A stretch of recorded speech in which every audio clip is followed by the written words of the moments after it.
We're in White Horse Yard of the White Horse and Griffin, which was built as a coaching house for the Whitby to York Railway.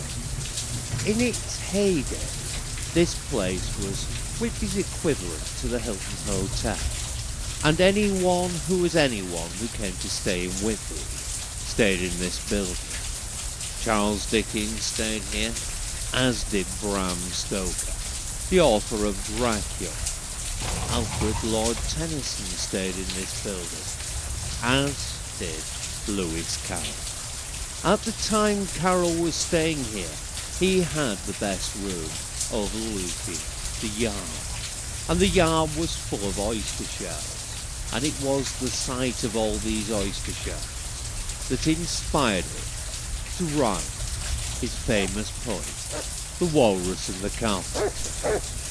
The mailroom of the White Horse and Griffin was often used to house local criminals, and a great many of these were later deported to Australia. Certainly, during the 18th century, the White Horse and Griffin was an important meeting place for members of the local smuggling fraternity. Sadly, it was the White Horse and Griffin's success as a drinking establishment that led to its downfall, and in 1945 it was closed down due to after-hours drinking. The White Horse and Griffin only reopened in the 1980s, briefly for one season as a waxworks museum. It has now been converted back to its original condition as an inn. This building has, at very least, two ghosts, and the first of these I would like to mention is the ghost of the old landlady, and Mrs. Bowler, who was around in the 1900s. In life she was a rather fearsome woman, and very prone to taking instant likings or dislikings to people on first sighting, and it was said that she would never, ever change her mind, no matter how many times she met them. One particular cold frosty morning, Mrs. Bowler was walking down the steps at the side of the building when she slipped and cracked her head and died. I guess rather horribly. The ghost of the old landlady is very rarely seen. However, she does make her presence felt in another way. And should you go into the White Horse and Griffin for the first time ever, you will immediately either feel very welcome or very unwelcome.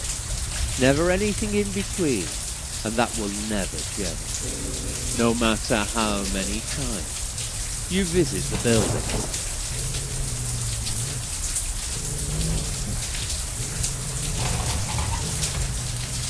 The cellar at the front of the building is most certainly haunted by the ghost of a serving maid, known to the regulars by the name of Sarah. In life she was a very clumsy girl, and it was her clumsiness that sealed her fate.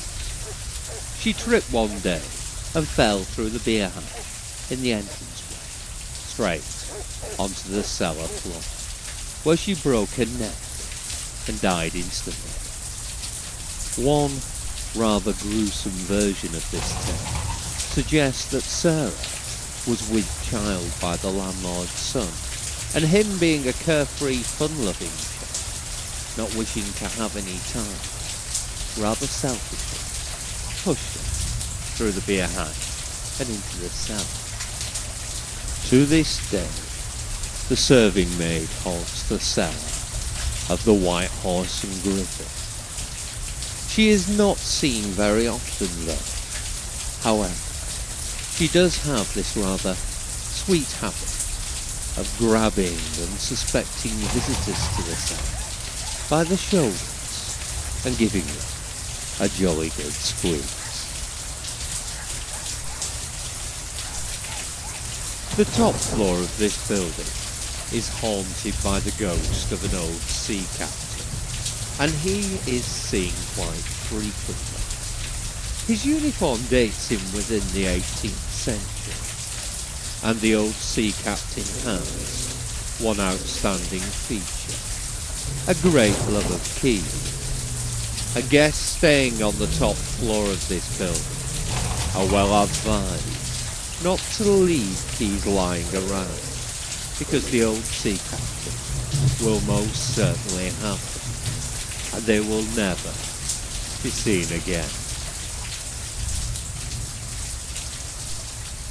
The supernatural influence of the White Horse and Griffin extends beyond its walls, and in neighbouring yards the ghostly whinnying of the horses that pulled the mail coaches can still be heard.